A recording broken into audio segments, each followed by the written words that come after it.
Hello everyone and welcome back to Gran Turismo 7.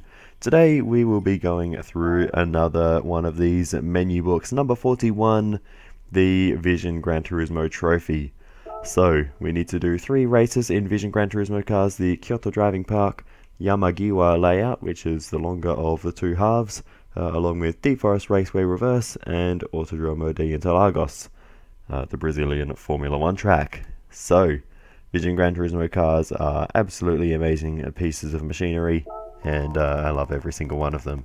But I don't have any of them yet, which is a weird thing of its own. But anyway, we'll get to that in a moment. But let's learn a little bit more about them. The star of this event is Vision Gran Turismo series, original sports cars that have been dreamed up by global automakers and brands for gearheads, digital and analog. They are perfectly illogical machines that unlock the latent potential of automotive design.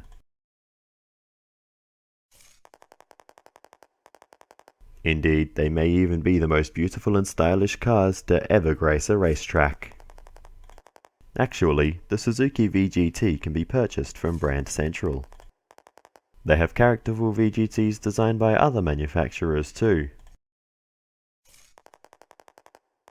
So find one that speaks to you and compete with it in 3 races. Place in all 3 and it'll give you a present. Good luck!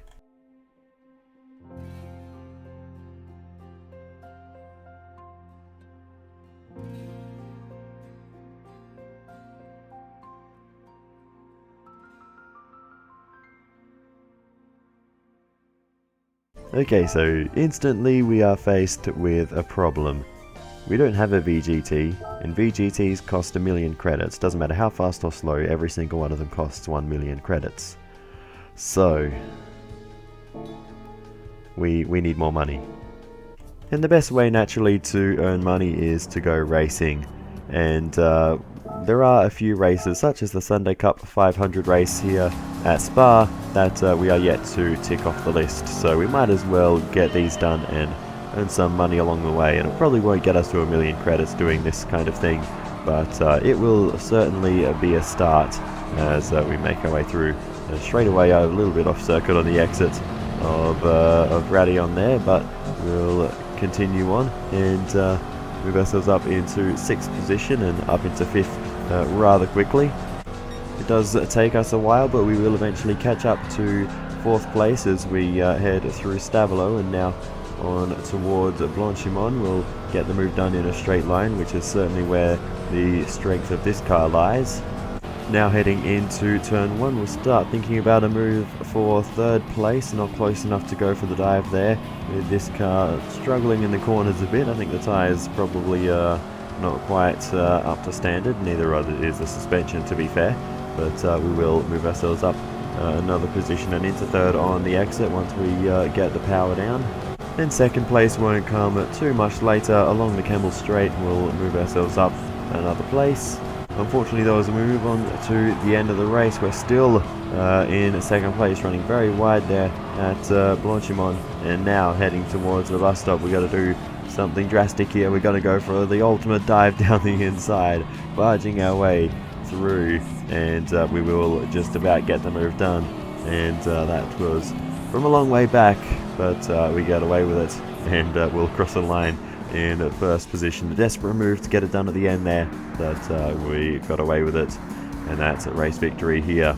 Unfortunately, said victory only gives us 20,000 credits, so we're going to need a bit more.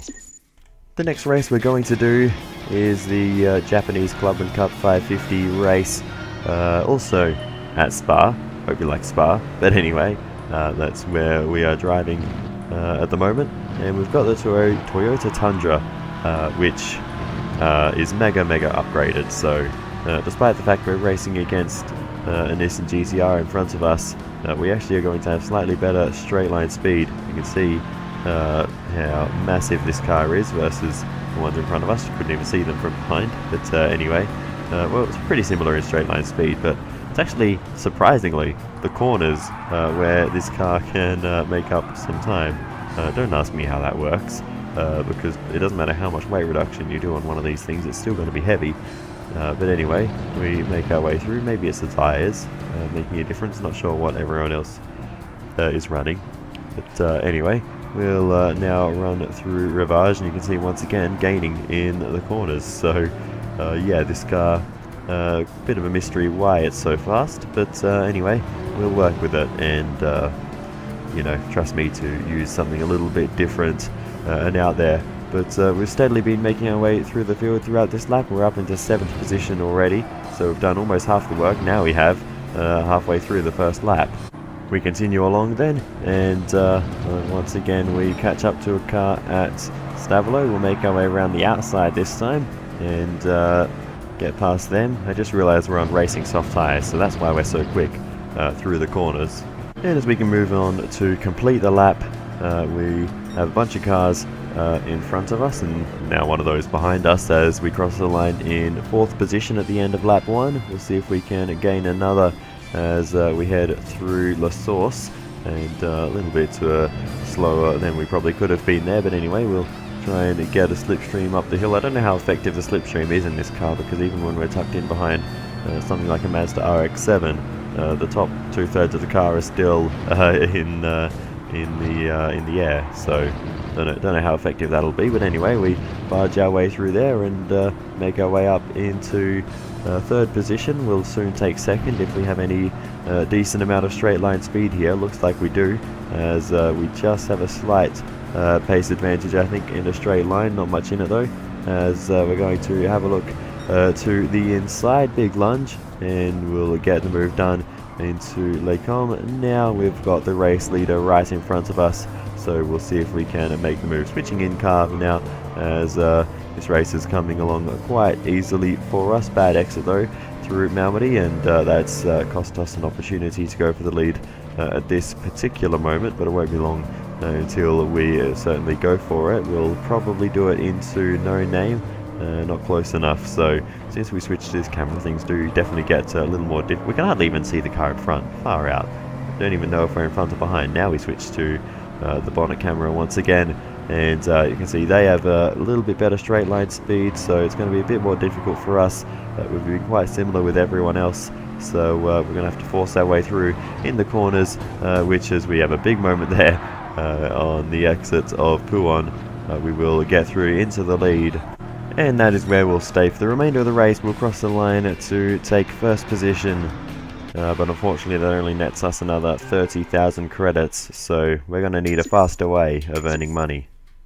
And it turns out these circuit experience things are actually a good way of earning money, and some of them are quite easy, unlike the Dragon Trail one that was honestly one of the most difficult things I've ever had to do in a Gran Turismo game. Towards the line now. Will it be enough? Will we finally get gold? No! It's a 1 minute 42.401. Of course that had to happen, didn't it? Been doing this for hours and missed out by 1,000th. So let's hope we don't get a repeat of any of that nonsense.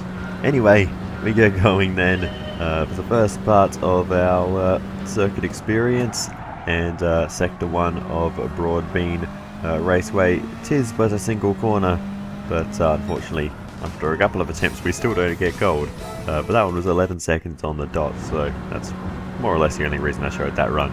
So we move on now to our gold run, which was the very next one. We need to do 10.8 seconds, so just getting on the brakes nicely and just trying to carry good speed, and that's really all there is to it. 10.760, and there is the gold time.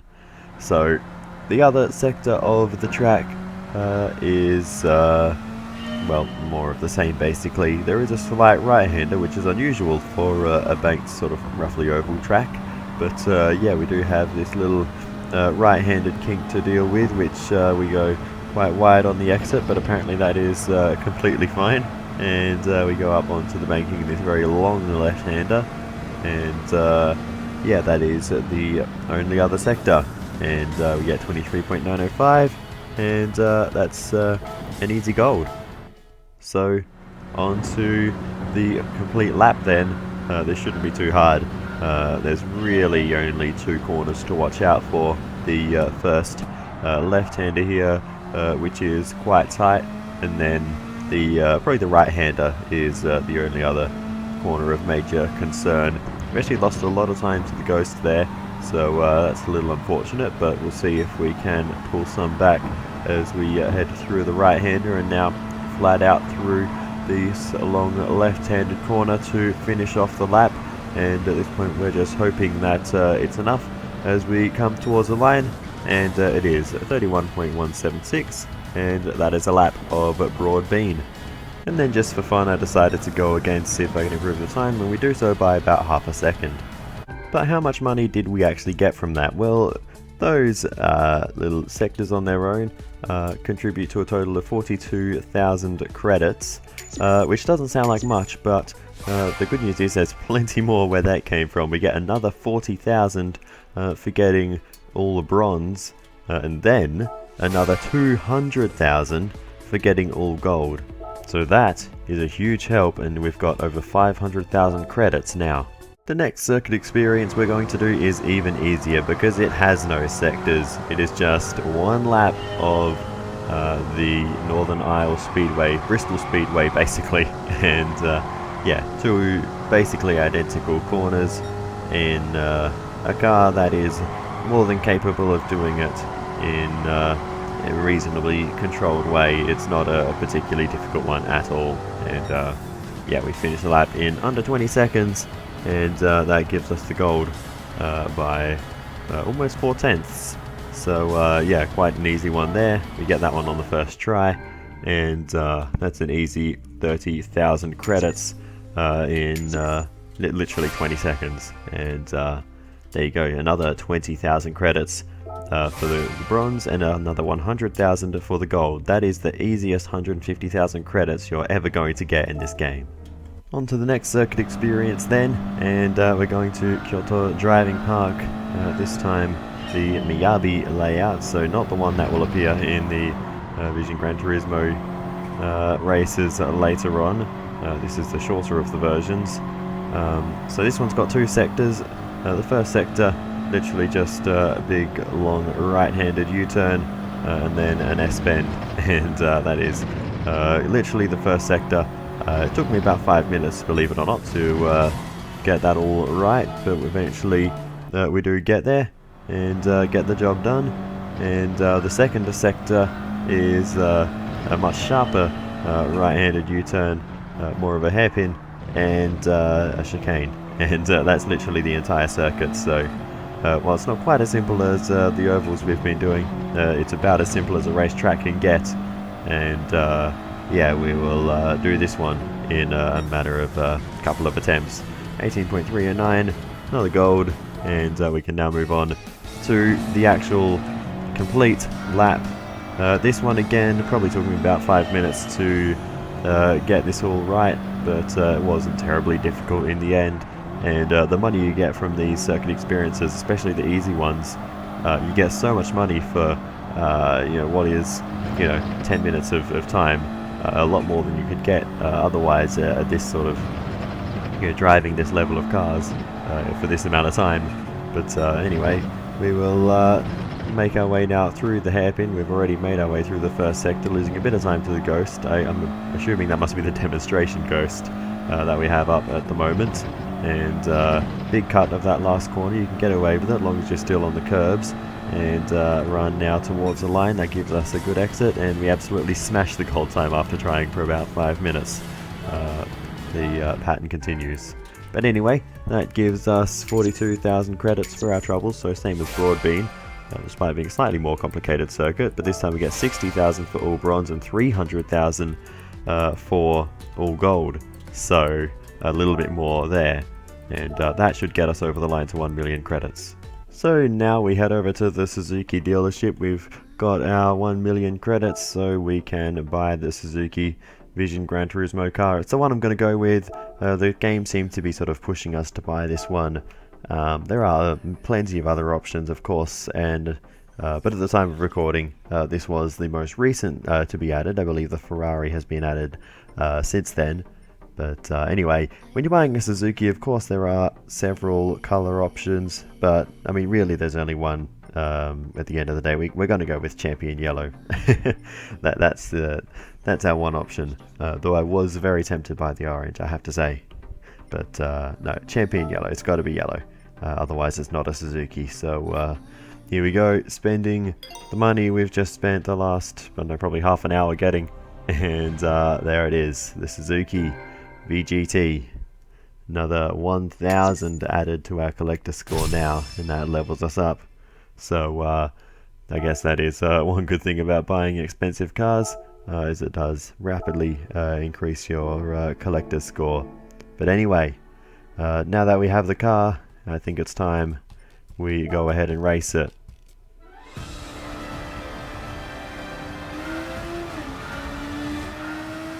Alrighty, so here we go for the first race of the Vision Gran Turismo series, and let's see how this goes. We've got our new Suzuki, and I have to say, it's actually a really fun car to drive after playing around with it for a bit. But you can probably start to see the problem that's occurring already, aside from the fact I'm driving terribly in this particular race. It's the car's not actually that fast. Compared to the cars we're up against. We've got some really quick opponents in this race in some of the faster VGT cars, because they are all different, of course, all made for different purposes. And unfortunately, the Suzuki is not one of the faster ones. So that's a little frustrating, admittedly. But yeah, we're gonna need a new car. That's become obvious within the first minute of driving this one. It's it's a good car, but it's not gonna cut it for this race. So yeah, honestly, at this point, I basically just abandoned this video. But seeing as you are seeing it, obviously things have changed. And so we fast forward more than 4 months, and I've finally returned to this video, and here we are then. The Toyota FT1 will be our weapon of choice, and this car, I believe, will be able to get the job done for us. So as we level up our collector score once again and unlock another extra menu. That's something we haven't even been introduced to yet, because this is recorded in the future, relative to the rest of the series. You know, the next episode will be recorded before this part of this one. It is confusing. Anyway, let's just get into the racing.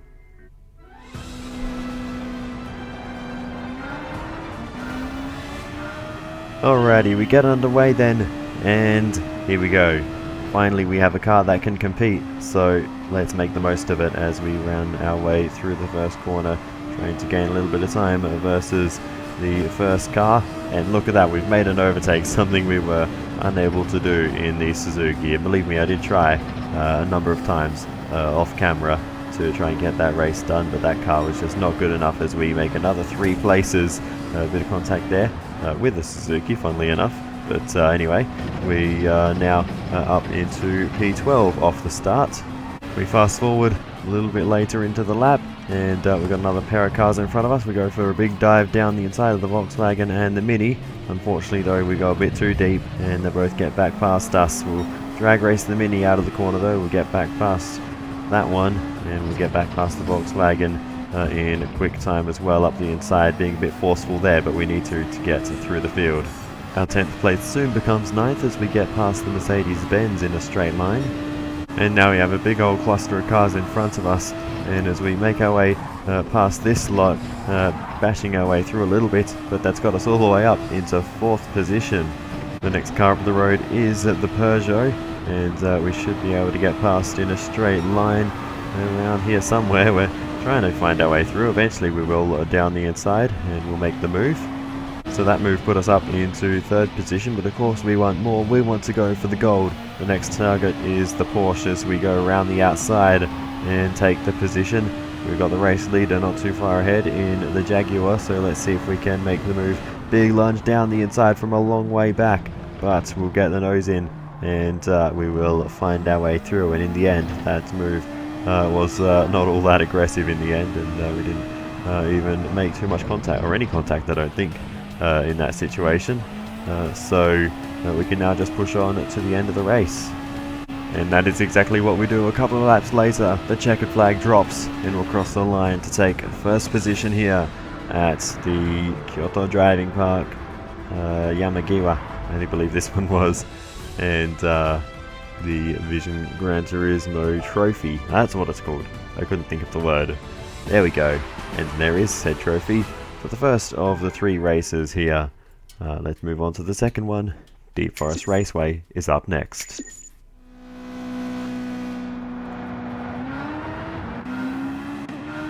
Alrighty, we get going then for the second race, this one as I mentioned at Deep Forest Raceway. So let's see what we can do here as we race our way down towards the first real corner, which is this left-hander, and then of course the right-handed hairpin normally towards the end of the lap, but now we have to deal with it right at the start. We crash and bash our way through a little bit, but we're in a rush to get through the field.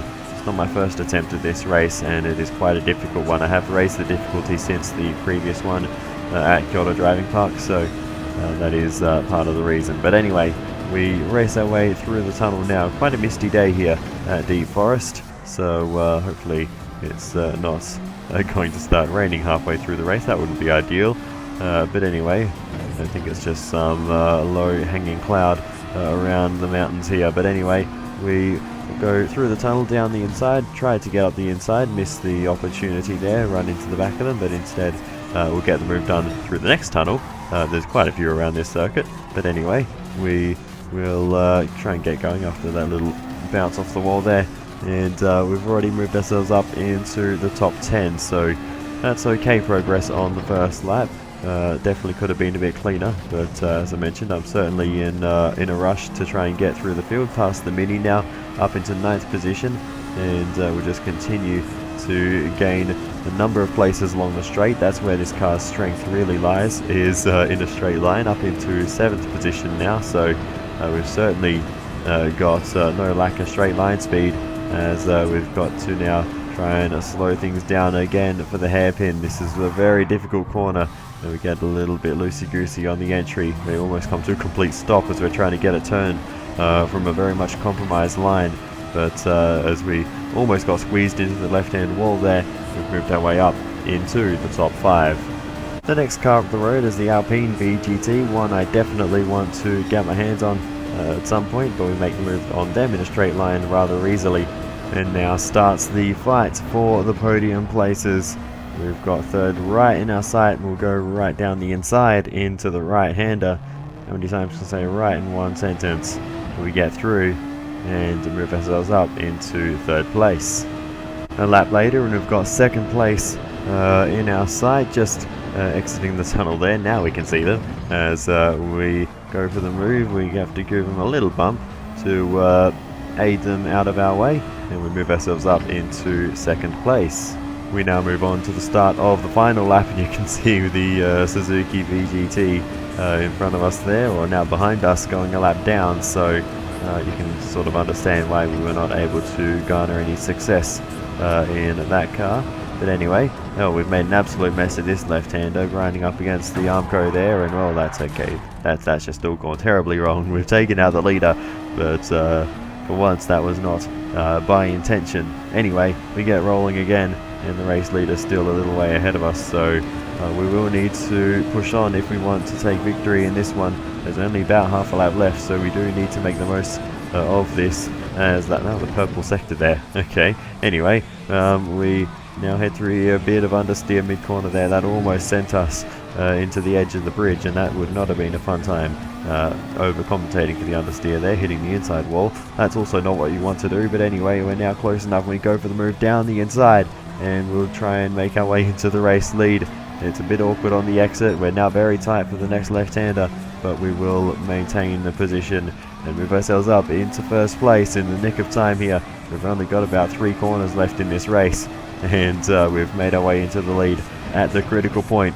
So In terms of difficulty setting, it's about spot on for this race as we make our way around the final corner, a little bit off circuit, 2 wheels there, but we'll keep it going in a straight line and we'll come across to finish in first place. After a long race, 7 laps, it does take quite a while to get through these, but it's a race win now. Goodness me. 2 out of 2 so far, we've got 1 left. And there's the trophy, 81,000 credits for that one. We're getting rich again slowly, 485,000 in the bank.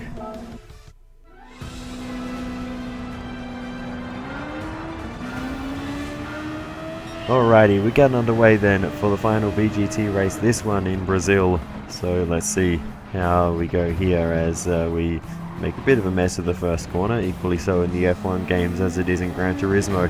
Very difficult to get the line right through there, but anyway, we managed to still rocket our way along the next straight, rather, the Reso Aposta, with great speed. The horsepower of this car doing most of the work there as we steadily navigate the next few corners. We've got an Alpine in front of us. Very weird to be saying that at an actual Formula 1 track, but anyway, very different to the Alpine Formula 1 car, of course, is that bizarre looking machine. But anyway, we'll make the move up the inside. It reminds me of like the design of the Alpine VGT. It looks like some kind of like bug with wings, like a cicada or something. But anyway, we'll continue to move our way through the field down the inside of the Nissan, and that moves us up into 13th place. Out of the final real corner then, even in non-Formula 1 cars, these last 3 corners are absolutely flat out. We're going to gain a whole host of places here with our straight line speed, and we go from 13th to 7th. We move on to the Reso Aposta straight, and we'll move ourselves up into P6 as they defend a little bit across there, but we'll still make the move up into 6th position. We've got P5 right in front of us now as we head through the next pair of left-handers. We'll go around the outside, move ourselves up into 5th. We've got 4th, also not far up the road, so we will stay on board until we catch up to them through the next couple of right-handers, and we'll see where we can make a move. We'll go up the inside and we'll sneak in here. They defend a little bit, make things a bit awkward there, but we'll get through, move ourselves up into 4th place. The Reso Aposta straight will once again prove a fruitful overtaking opportunity for us as we sit in the slipstream. We'll have an opportunity to take 3rd position here, maybe even 2nd. Bit late on the brakes, a bit too late though. We go into the very wide runoff, and in fact we're able to carry so much speed we still keep the fight going for P2. As we're up the inside now, we'll make the move, stick, and take 2nd place. And at the risk of sounding like a broken record, they're once again going to make a move along the Reso Aposta straight, this time for the race lead. Oh no, we're not actually, they are way too quick in a straight line. That is unbelievable, but we'll make the move in the braking zone nonetheless, and get the move done there. So now we move on to the end of the race. That was a relatively easy one, all things considered, and we cross the line to take 1st position in the final VGT race. And I didn't mention it at the start, but the reward for these races is actually a 6-star roulette ticket. We very rarely get those. We only had 1 so far, I think, so yes, very rare indeed. And yeah, we get one for doing just 3 races. We've earned 570,000 credits from these races, or just under. We had some of that already, of course, but there's the final one complete, so let's head back to the cafe. Congratulations on completing a menu. I've got a ticket for you. That's what the police said last week. Just joking. Remember to come by and pick it up. Alrighty, 6-star roulette ticket. Goodness me, we don't get too many of these, so it'll be very interesting to see what comes out of this one when we go ahead and cash it in, which of course we're going to do right now. Let's not waste any time. We'll find out what we get from this 6-star roulette ticket. Maybe it's the lucky number. There's 6 stars on the Australian flag. Who knows? Anyway, 6 or 5 possible options, and one of them looking very small there on the far left. But we get the big one. And what is that worth? It looks like a pile of bricks, but it is 1 million credits. Goodness me, that is a lot. That's all the money we spent on this car. We just got it back all at once right then. Well, that's beefed up our bank account a little bit, tripled what we have, so let's go spend it. Well, actually we don't really need to spend money, because what I wanted to end off this video doing is going through one of these extra menus, which I haven't really explained yet. But basically what they are the same as the earlier menus in the game, where we had to collect 3 cars, but instead of winning the cars from races, we can just go ahead and buy them. Yeah, for example, the 1 second down on the left, you can see we've actually already got all 3 cars, the rotary engine collection, and the reward is a 6-star roulette ticket, so we can literally just pick up that reward now, because we've obtained those 3 cars already earlier in the game. So congratulations, you've got all 3 cars. This completes your rotary engines collection. Once you've collected your present, I've got some stories to tell you about these cars. And there we go, job done.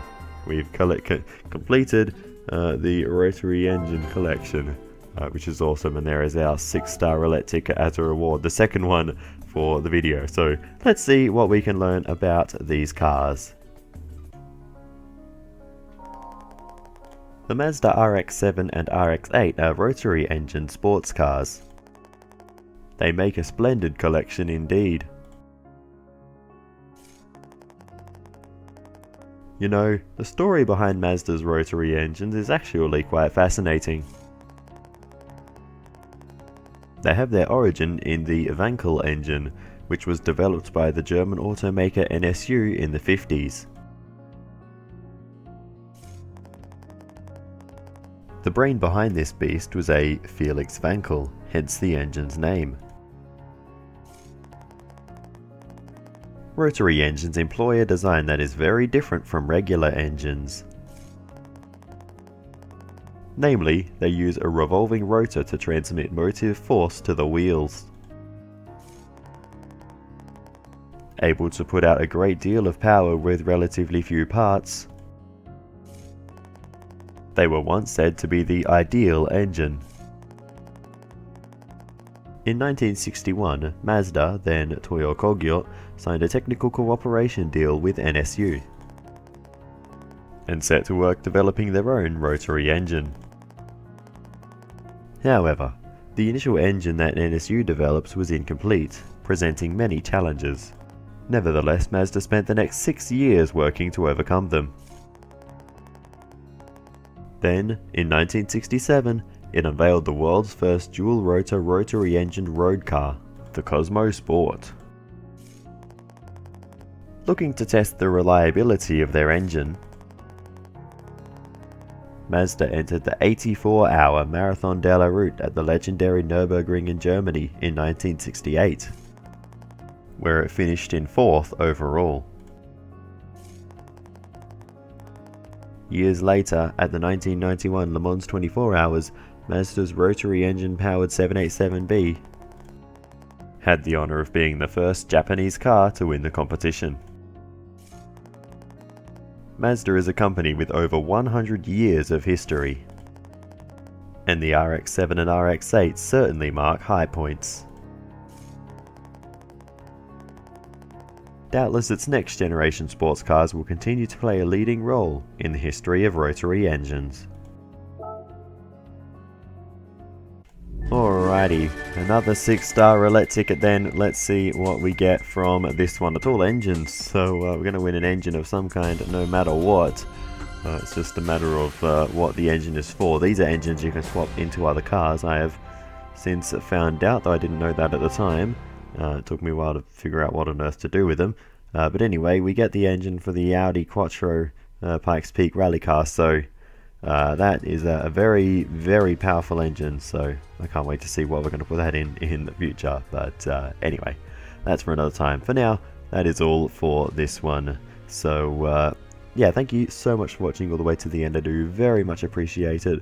Feel free to give me some feedback in the comments. It's always very helpful. Other than that, I'll see you next time. Goodbye.